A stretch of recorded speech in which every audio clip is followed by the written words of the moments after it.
what I got Colin Campbell to say on TV, this is what he said, was that they don't really have all the proof they need to show that just a little bit of animal protein is bad for you. That's what he said. Okay, that's what he said. A near-perfect example of how mainstream forces collude to withhold information from the public was recently provided by a BBC documentary that attempted to discredit me and my findings in my book, The China Study. The presenter, Dr. Giles EO, has been boasting ever since it aired that he, to use his words, got me to admit on TV that I don't have any proof for my views. This is an arrogant assertion that is completely inaccurate and is either astonishingly ignorant and incompetent or deceitful. His other points that he repeats in this upcoming interview with Plant-Based News are equally mistaken and demonstrate a dogmatic bias in favor of genetic and pharmaceutical solutions to health problems instead of interventions based on nutrition. So just to give you some background about how I met Dr. Yo, how it happened was I was at a medical conference in London, and by coincidence I recognised Dr. Yo from the documentary. So I asked him, would he be okay to answer a few questions? He didn't really know anything about my channel. And because there have been very serious claims that Dr. Yo had a lack of integrity and his documentary misrepresented a plant-based doctor, Dr. Campbell, who wrote the best-selling book, The China Study, which advocates a whole food plant-based diet, I wanted to confront Dr. Yo in person. And it got interesting because he didn't really like my questions, and you'll see in this video what happened. Are you aware of the pushback that came after the film? I've seen a petition online about how it claims that the film misrepresented certain people. What's your take on that? Do you give any credibility to those claims? Okay, so a couple of things. I know who you're talking about. So one particular storyline I tackled. Are you able to say who, just for context? Or? Yes. So one particular storyline I tackled plant-based eating. Okay. Now, plant-based eating is, to you and me, veganism. So the pushback came when the program went out. I wasn't attacking veganism. I was talking about, is meat bad for you if you chose to eat it? Okay. It isn't. Okay. Too much of it is bad for you, but it isn't. So the pushback was that I was underfunding from the drug companies, so I have no interest in helping diets work. I'm funded by the Medical Research Council, which is a government funding agency. Okay, this is why I get paid. Why then did he list an association of drug company interests as supporting his commentary that he published shortly after the interview with me? I'm not funded by the drug company. What about Sanofi Aventis Pharmaceuticals? Pardon? Sanofi Aventis Pharmaceuticals. You know, of course, that his association includes the very large Sanofi Aventis pharmaceutical companies, who say in their words that they embrace the sustainable theme of finding new medicines and treatment approaches to cure obesity. Being paid by the Medical Research Council does not mitigate Dr. Yo's interest in solving obesity only by means that represent a pharmacogenetic protocol. They were a silent partner that actually sat there and were not actually part of the consortium in terms of money. Right. I get zero. But didn't they fund the study that came just slightly after the film came out? No, I am. But as a geneticist, and you said in the film, I believe, that you're an unchangeable carnivore. In addition, as a geneticist, do you see the claim that maybe you had a little bit of bias going into it?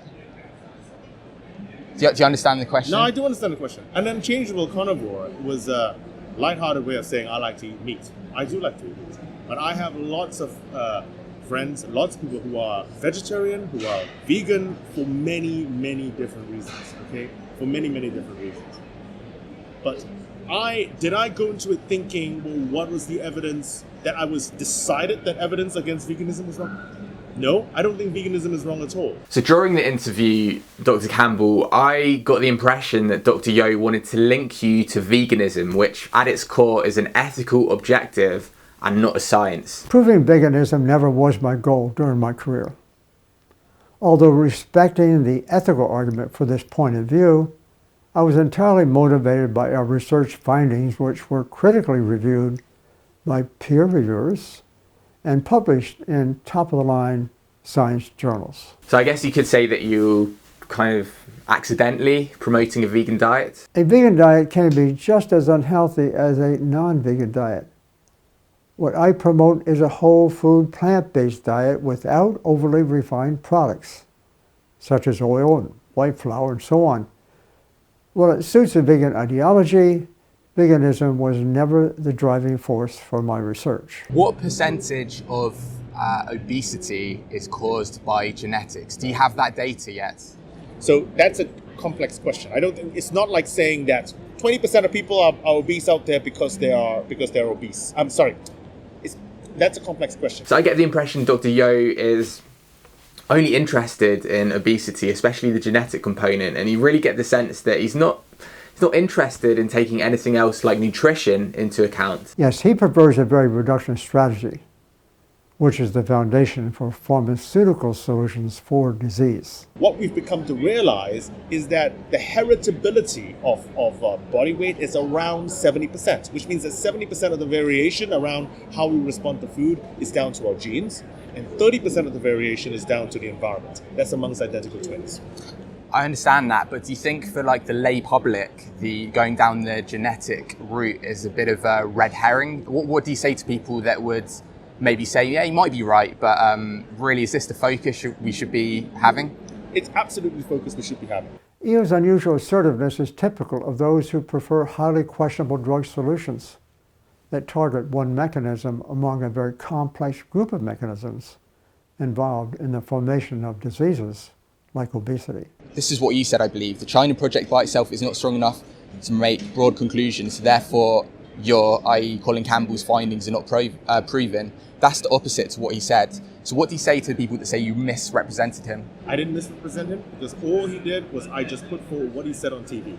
So he said it, I just said it back to him. I never put anything in his mouth. He said that he has no proof that plant-based eating, he is a plant-based eating person. He started the whole movement of plant-based eating. Plant-based eating is veganism for a different reason, okay? But it is veganism. It's not veganism. Veganism's it's a moral baseline. No, it's about exactly, animals. Exactly. Colin Campbell's, he distances himself from veganism. Okay, It's nothing. Has got nothing to do with veganism. Okay. Yeah. So it may not have anything to do with veganism from a reason point of view, but for all intents and purposes, he says that eating any animal-based protein is bad for you. He says people can be healthy if they eat a little bit, but the message should be to move towards a whole foods, plant-based diet. So he's not saying a little bit of animal products is like toxic or anything. So, as I said, yeah. No, but that's exactly what he says. My exact words were, the China project by itself is not strong enough to make broad conclusions. He misrepresented the meaning of this statement during the BBC interview by using it out of context as part of his spurious take-home summary for the viewers. I was merely saying that when considering the totality of the evidence, including that which we and others produced, I now conclude with confidence that the closer we get to a whole food plant-based diet without animal foods and fake food fragments, even of plants, the healthier we will be. It's an irresponsible message, okay, in a world in which a lot of people are not getting enough food. And how do you respond to Dr. Yo when he says things like, your approach is irresponsible? I know of no evidence that we will suffer ill health by avoiding animal protein-based foods in our diet. We should also be mindful of Dr. Yo's own bias when he says that animal protein is necessary in a healthy diet. There's no convincing evidence to support that view. We get all the protein we need by consuming whole plant-based foods, along with, of course, the necessary vitamins and antioxidants and minerals and natural carbohydrates and fat. Do you acknowledge the influence of the pharmaceutical industry on public perception of health interventions? You've talked a lot in your panel about the influence of advertising. What's your take about the influence of the pharmaceutical industry? That's an interesting question. I think it depends on what kind of pharmaceutical industry is out to make money, but so are all other industries that are there. I think the pharmaceutical industry is there to try and help cure diseases.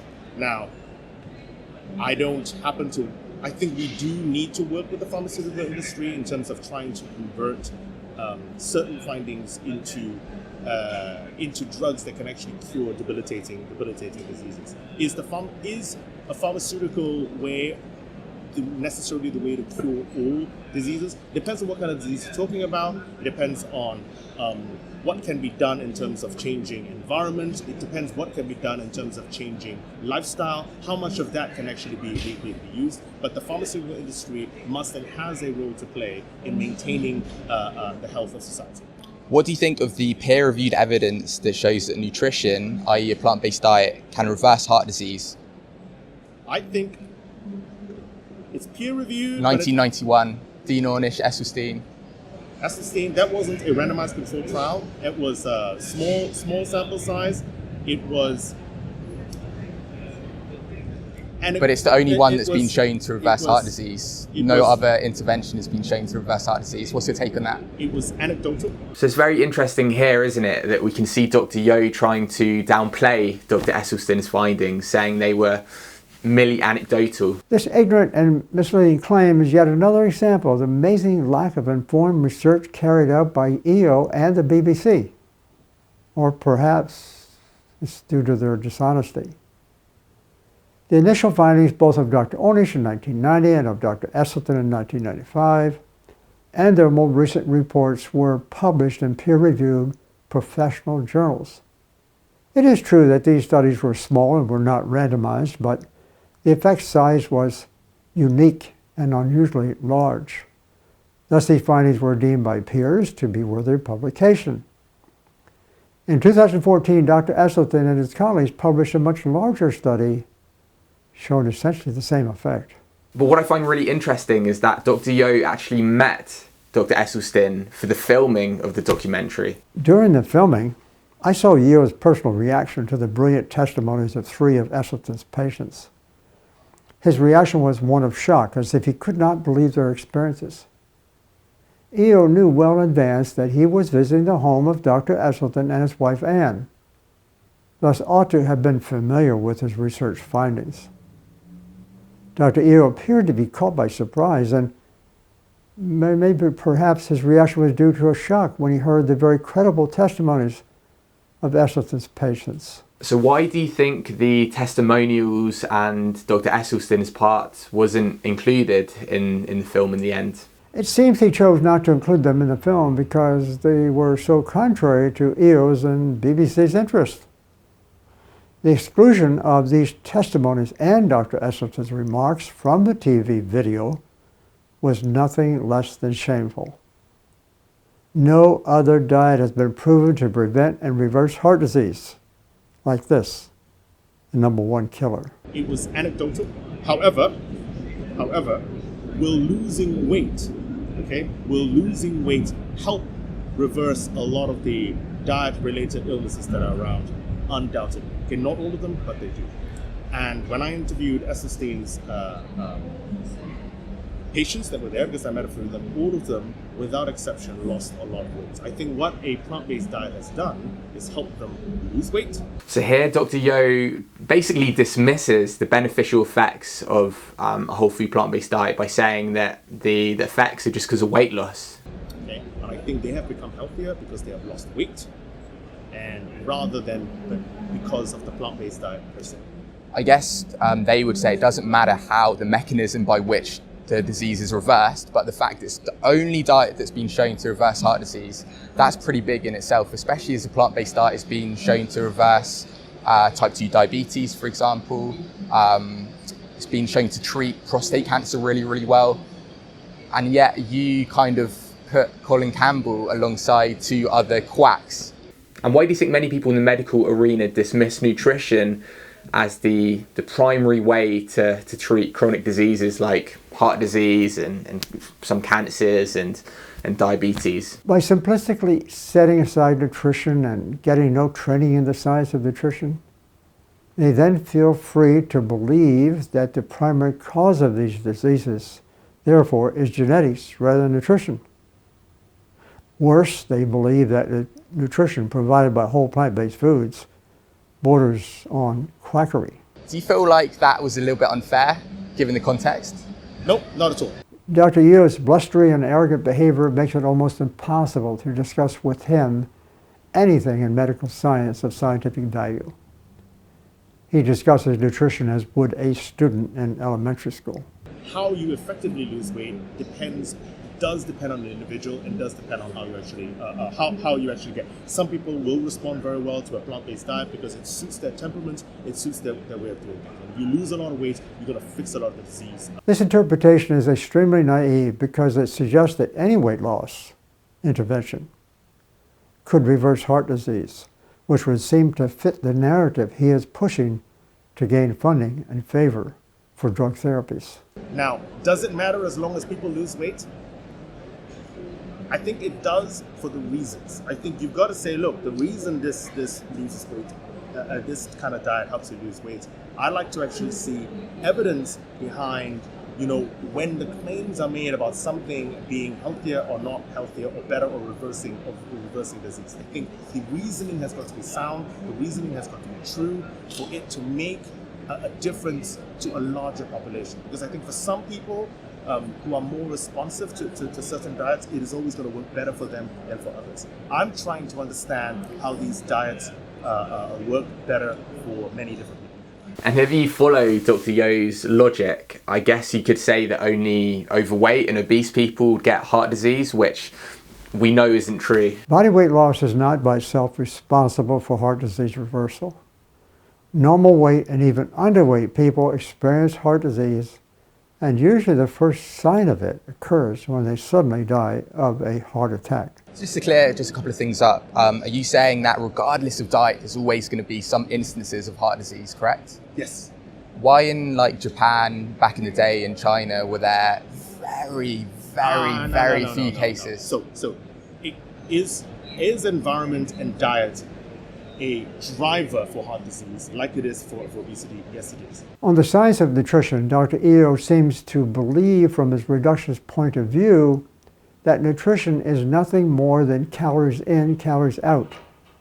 And further, that preventing diseases like obesity, diabetes, and other degenerative diseases like cancer and heart disease is simply a matter of controlling obesity. But are there instances of heart disease which you are going to get, okay, regardless of how healthy you are, because of biological changes? They are. It just so happens that they were not necessarily recorded as such in the past. Do you think it was ignorance or willful contempt that basically meant Dr. Yo and the BBC obliterated anybody that challenged their narrative of genetic determinism and pharmaceutical remedies? It is abundantly clear to me that they do not want to know that nutrition does anything more than alter body weight, a highly reductionist concept. Some go so far as to invent substitute words like nutraceutical for nutrient and chemoprevention for nutritional prevention of disease. This lets them advance the idea that genes, Io's line of work, are the primary cause of disease, instead of nutrition controlling which genes to express or repress. Was the gross misrepresentation officially challenged? It was challenged, formally and through the correct channels, yet the complaint was shockingly rejected without any proper explanation. Go to holisnutrition.com for more details. This affair illustrates how media in the form of BBC, industry in the form of the Helmholtz Alliance of Pharmaceutical Companies, academia in the form of the University of Cambridge, and government, the media ethics agency that refused to find fault with BBC's behavior, how collectively they are able to collude in order to shape public knowledge that favors corporate interests over the public's interests of simply knowing how to be healthy. I think, for example, the evidence shows that we move towards a whole food plant-based diet based on the correlation-based studies, based on the trials, based on the anatomical data. I think that we'd see much fewer cases of chronic disease than you believe. Okay, well then we have to agree to disagree. And I would say mine is based on data, yours is based on an unchangeable carnivore's perspective. It isn't, but that's what he said. Okay, thanks a lot, mate. No worries.